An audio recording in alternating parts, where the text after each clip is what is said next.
On this awesome episode of UTR, we're back in Battle Creek for some usable bikes you can borrow, a ramen empire, and an herb adventure you won't believe. Then we bounce over to Bay City for a righteous retro attic, a classic candy connection, and a walk where wine makes for a really good time. Get ready to explore the cool people, places, and things that make Michigan a great place to be. Support for Under the Radar Michigan comes from the Michigan State Housing Development Authority. For 50 years, MSHDA has been proud to help thousands of Michigan residents find a home and open all the possibilities found within. MSHDA, opening possibilities. Along the way is where we find the unexpected. Along the way is where we take in the scenery, and often where we have the most fun. Sure, along the way can be the place we stop to fill up or grab a bite to eat. But in Michigan, along the way becomes the place we've been longing for. Because enjoying the journey is always pure Michigan. Your trip begins at michigan.org. Additional support provided by Michigan Historic Preservation Network, dedicated to recognizing and preserving Michigan's rich cultural and architectural heritage. I've been around the world, but there's one place I keep coming back to. And the more I explore, the more I realize it's the place to be. I'm Tom Dalton, and this is Under the Radar Michigan.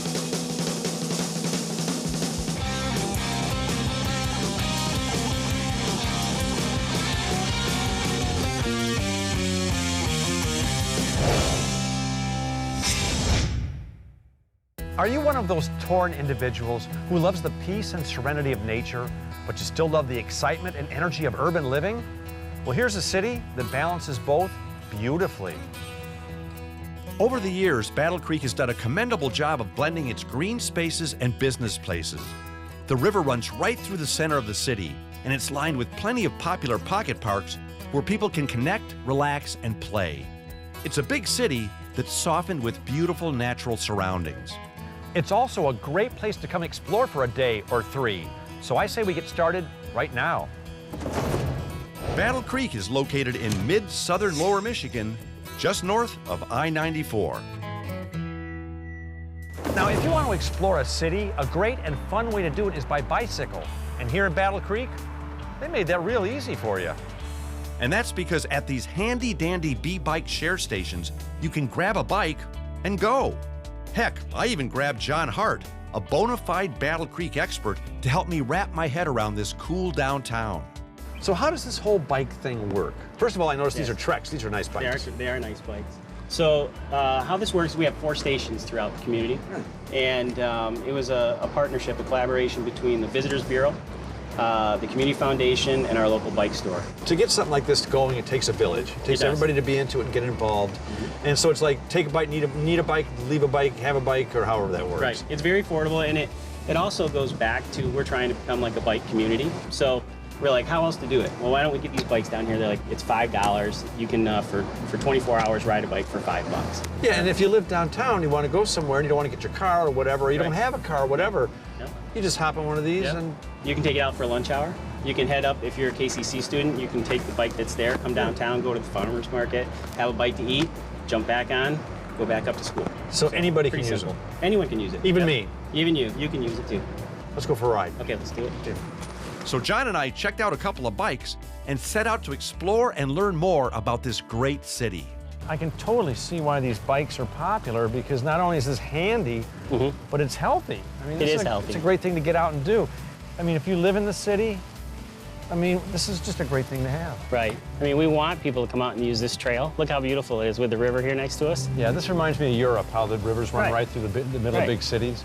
And we're so used to, we're accustomed in Battle Creek because it's a very large geographic area. Yeah. We're used to people riding in cars, and we want to change that. We want to get them on bikes. We want to get them out in the river fishing. We want to, you know, create this like higher quality of life for our urban dwellers. Right, so, well, more and more people are reconnecting with towns and moving downtown. I'm a total townie. My wife and I love being part of a town and a community. Right, I think that, so whether it's millennials or Generation X kids or whatever the label you want to use, or whether it's baby boomers, you know, folks are returning to those urban cores. Yeah, it's funny, when we pulled into town, a couple of the guys on the crew had never been to Battle Creek, didn't know what to expect. Right. And the reaction was they were overwhelmed. Right. How cool this place is. And it's been six years since I've been here. I apologize for that, by the way. Right. But just the changes I've seen, this is such a beautiful city. Yeah, the community has really embraced sort of redefining its downtown and working on streetscape and trying to attract those folks who will come down and use the city as a place to land, you know, rather than just drive past. So, and it takes time, but in that 6 years' time that you may have not been here, a lot of work's been done. It's all about sense of place, community, and you guys are doing an incredible job here. Well, I appreciate that positive feedback. My time with John pedaling around town gave me a great perspective on and some genuine motivation to visit Battle Creek again. And heck, I haven't even left yet. Now, you've heard the old lyric, life is but a dream. Well, some people take their dreams and turn them into a whole new reality and end up doing what they were meant to do. Gee, I wonder what I was meant to do. P. Coon Allen traveled across the world and turned her dream into a reality that's tantalizing the taste buds of an entire town. Along with her husband Lance, she's taken her culinary roots from Thailand and transplanted them right here in Battle Creek. And the fans of her flavorful food are growing so fast, she's even opening her very own restaurant called Umami Ramen. I caught up with P. Coon downtown at Festival Market Square, where she's been practicing for her permanent location for some time now. You know, being here at the farmer's market makes it so much easier to get fresh food because it's all around you. Absolutely.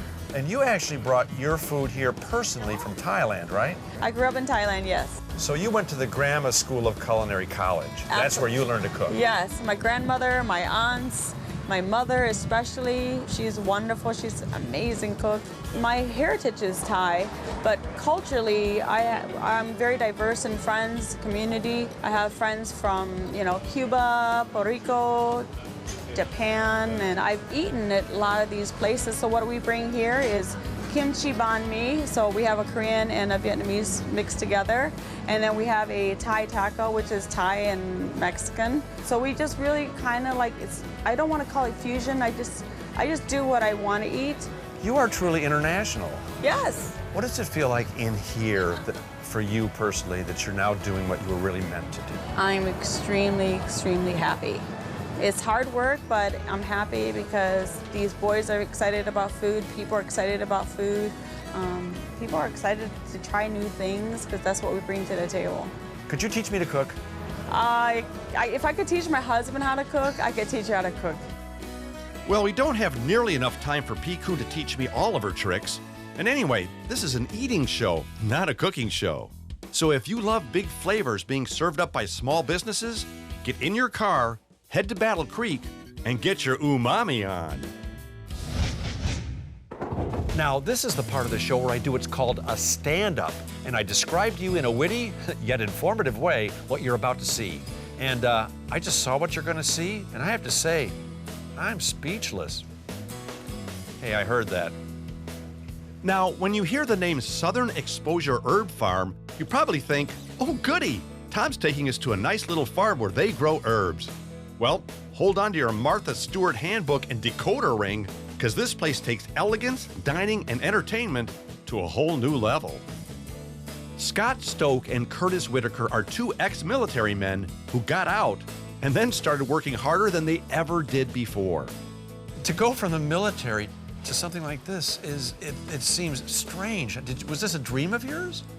We actually, while we were in the military, realized that the military was coming to an end and we would need something to be involved in, something that we were passionate about. Scott being a gardener, I being on the business side, we decided to develop Southern Exposure, and here we are. Well, Scott, to say you're a gardener is a tremendous understatement because this is the Disneyland of gardens. I mean, every time you take a turn, there's another incredible path leading to another little incredible garden with a seating area, and I don't even know where that came from. Well, a lot of it's been through the travels that I've had serving our country and being able to see European gardens. And We wanted to save this old farm, and we needed a revenue to do so, of course. And what we did is we decided to put the gardens here like they matched the farm back in the 1840s. And when I try to describe this place to people, it's almost impossible because there's so much that happens here. You do weddings, and I can't think of a more beautiful place to have a wedding. Thank you. You do workshops here. Explain a little bit of how that all started. Well, when Scott's mom was alive, she was a third partner, and she was known locally as the herb lady. And as a result of that, we developed an herb garden. Then there was a desire and a need to learn how to cook with herbs, so a lot of our customers requested that. We started a workshop with cooking with herbs, just started adding to the workshops. What are some of the workshops? Well, we do a lot of workshops on wreath making. Tomorrow we're actually doing like old French doors that were inspired from France. And then we do a lot of different types of workshops on the cooking, culinary. We do a lot of them on stacked rock sculptures and different concrete designs, aging concrete. Do a lot of different things. But of course, we're seasonal, so we do a lot of holiday wreath, and then in the spring we go over to plant material, perennials, butterfly gardens, that type of thing. Now, the day we came, they were having a specialty dinner entitled Starry, Starry Night, featuring an incredible array of gourmet edibles. And without missing a beat, Scott and Curtis graciously extended an invitation for us to both attend and partake. And of course, in typical UTR fashion, we responded with a polite and resounding, "You betcha." The night was, in a word, fantastic. Scott and Curtis welcomed all the guests, described the evening's food and frivolities, and a fun and fulfilling evening was had by all. And I do mean full and filling. So if you want to up your entertainment game, come expand your hospitality horizons at the Southern Exposure Herb Farm. And if you don't want to get caught up a creek without a battle, visit Battle Creek and find out why this great, fun, and vibrant city is such a natural place for you to be. It sure was the right place for me. On UTR, we love cities that are moving forward, staying connected to their past, but constantly rediscovering themselves. And in Bay City, you've got a trifecta of talented people, taste-tempting treats, and a town turning its incredible history into a vibrant and exciting future. From its award-winning waterfront and exploding food scene to the countless people reconnecting with its core, Bay City was, and is again, a great place to live, work, play, and make your mark. Even if your name isn't Mark. Bay City is located in the middle of your mitten, right where your thumb meets your index finger. Just make sure you're using your right hand, right? Now there's old furniture, like the stuff I have at my house, and then there's this stuff, and I noticed the difference right away. That's because this furniture is ultra retro and captivatingly cool. And there's way more than just furniture here too. At Retro Attics, Dina Pilecki and Mike Bermuda are two hard-working pickers who live for the hunt of a great find. You know, usually when I come into a place like this, I find a couple of pieces I want. I came in here and I want everything, which means I've never been to a place like this. No. Now, you describe your stuff as mid-century modern atomic era. Is that the same as retro? Pretty much. Kind of. I think retro can encompass anything old. Yeah. I mean, we'll go back to the 40s and up to even the 80s. Where do you guys find all this stuff? We are just crazy pickers. That's how we explain it. We're like constantly looking, constantly going around the state, looking on like Craigslist, estate sales, and now with our store, people come to us, so that helps a lot too. What took you down this righteously retro path? I mean, how did you guys get started in this? For myself, anyway, I can't speak for Dina. I've always, even back in high school when I was little, I mean, my grandma, she had this amazing living room set that was bright turquoise, and it was that real harsh fabric where if you like jumped on it, you could get a rug burn. Like it was, that's the stuff we grew up with. You know, starburst clocks on the walls, walnut furnishings. So that's what I remember. And I've always liked it. I've never really gotten out of that. But you guys are so much more than furniture. Explain to me what the word Is it kitsch? Kitsch. What is kitsch? Well, there's, I guess there's modern and there's kitsch when you describe mid-century.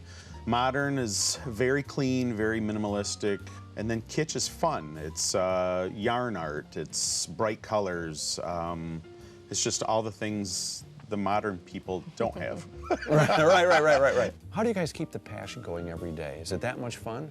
It really is. Yeah. It's a lot like, I guess almost like treasure hunting. When you do find that high-end piece, it's a lot like finding a little piece of gold. And you know somewhere you'll put it online and some collector will find that and they'll treasure that probably till they pass it on to someone in their family. Yeah, I think too, like we kind of started like collecting for the house and it just became this like massive hoard. So then it was like, all right, let's try selling some of this stuff online. And we did just to kind of weed things out. But then it was like, do we get a storage unit or do we start a store? And so when we started the store, I was like, how are we gonna let these pieces go? You know, this is things we collected for ourselves. And then it was so easy and so fun because you see like the joy people get when they buy it. So it's like passing on the goodness. Yeah. Mike and Dina truly are collectors extraordinaire. And everything in this place said, Tom, take me home. But some things more than others. I'm Tom Dalton, and this is Under the Radar Michigan.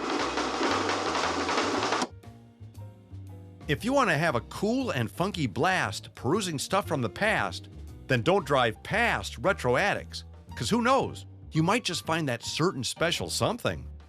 I found tons of them. Handmade chocolate, fresh roasted nuts, candy, caramel corn, and ice cream. Well, now that I've got your attention, it's time to talk about some Bay City history and how sweet it is. For generations, folks have counted on the St. Laurent Brothers Candy store to satisfy every sweet tooth in town. Heck, they've been a candy-covered icon here for over 100 years. And when Steve Fry and Keith Whitney bought the place in the 80s, they decided to carry on that tradition. And as Steve will tell you, their sweet success is something he lives for. You know, on this show, I always say as a joke, wow, your business goes all the way back to the 1900s. But your business goes back to almost the 1800s, right? 1904 is when they first started St. Laurent Brothers. So this candy store has been on this corner for well over 100 years. Yep, 112, I do believe. And from what I understand, the street was different back then. This was a whole different, what was it called? Hell's Half Mile, and there was a reason for that. Kind of the Wild West in Bay City? Yep, lots of lumberjacks, lots of liquor places, lots of houses of ill repute. Right. I understand the fourth floor here was? We had our shot at the cat house, so to speak. Why do you think this place has stood the test of time? We've had a fast, friendly service. We've had a very, very good luck with employees. We've had a very loyal Bay City base, and that's it's worked for us. We haven't expanded a lot, but downtown has improved almost yearly since we've been here. And if you look around, there's 14 restaurants and new paving and new lights and new shops opening up. It's been very good. Well, the street's a lot calmer now than it was back in the old days. A lot calmer, a lot safer. Well, what's the sweetest thing about being in Bay City? The people. The Bay City is very community oriented. It's all the good things of a small town with a little bit of big town flavor, so. I promised my wife I'd bring her some Mallow cups. You got some? We can make that happen. Well, enough conversing about candy. It's time to get my hands dirty, so to speak. So Steve took us way back in time and up in the old original elevator to where his #1 candy creator worked. Yep, this is where Dana Sporman makes her magic. First question. How come you get a nice apron and I get this plastic one? I don't know really the answer to that, sorry. That's good, because I don't even know why I asked it. So what are we making today? Because I understand you're a 4th degree chocolatier. So what are we making? We're gonna make peanut clusters. Oh, one of my favorites. Okay. So what do you do first? We open this up and all the chocolate is in here. It's a chocolate Okay. waterfall. Oh, yeah. And then you're gonna add my peanuts here. How many peanuts do you need? That's good, right there. Where do I put them? Right in the middle of the chocolate. All right, okay, is that good? maybe a few more. A few more? You realize I'm a chocoholic. I do have a problem with this. And then we kind of mix them up. Is this a single serving size? This is gonna make several clusters. Oh, okay. How am I doing on the peanut delivery system? You're doing great. Okay. And then you just take a few Yes, I'm watching. I'm paying attention. And you kind of push it off with your thumb when you're... You make that look so easy. Each one is uniform, perfect, and looks delicious. Are you going to try now? You want me to try it? Yeah. No way, okay. Well, it was time for me to get in the proverbial hot seat. Or hot chocolate seat, that is. And this is where I once again found out that some things are best left to the experts. Mine may not have looked as good as Dana's, but I guarantee they tasted as good. As a matter of fact, so did my fingers.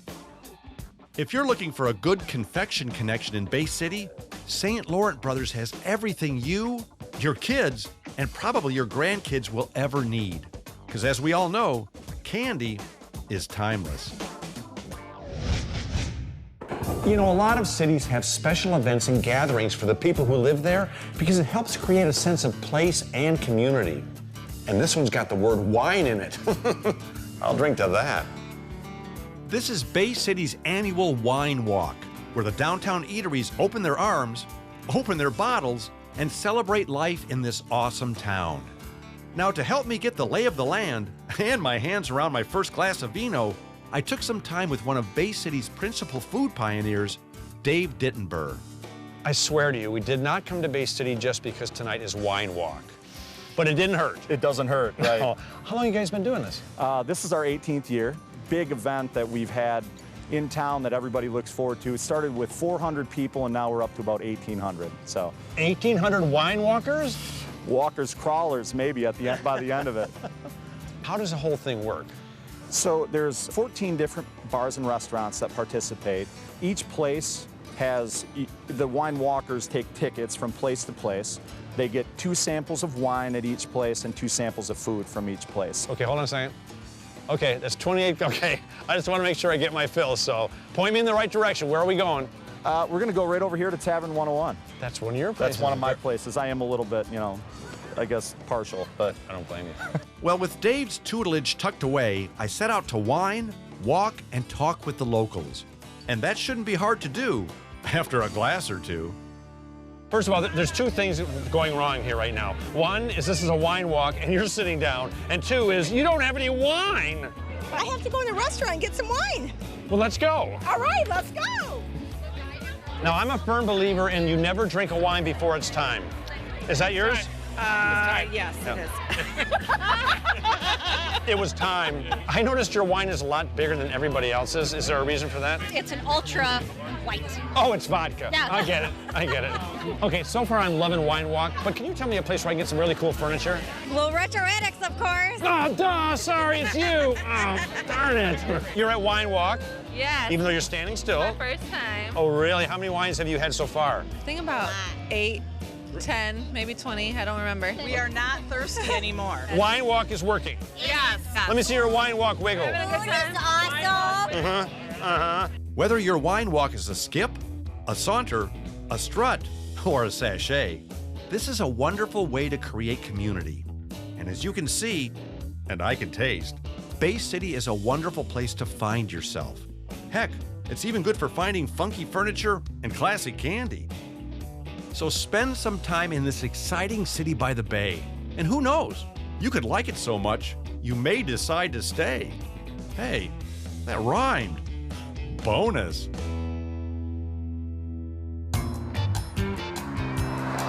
Hey folks, thanks so much for watching Under the Radar Michigan. I really appreciate it. Look, if you want to know more about what we do, where we go, what we have, go to utrmichigan.com. You can get our brand new book, UTR The First 50. You can get DVDs of our shows. You can get wearables, even this brand new hoodie like the one I'm wearing right here. Pretty sweet, huh? So go to utrmichigan.com. You'll have fun, I guarantee. Support for Under the Radar Michigan comes from the Michigan State Housing Development Authority. For 50 years, MSHDA has been proud to help thousands of Michigan residents find a home and open all the possibilities found within. MSHDA, opening possibilities. Carpools, conferences, microwave dinners. They blur one into the next. We lose ourselves in the fog of everyday life and drift away from what matters. But like a beacon in the night, it finds us. The light of more than 100 lighthouses burning through that fog. and beckoning us back to what's real and true. This light shines for us all. This light is pure Michigan. Your trip begins at michigan.org. Additional support provided by Habitat for Humanity of Michigan, bringing people together to build homes, communities, and hope.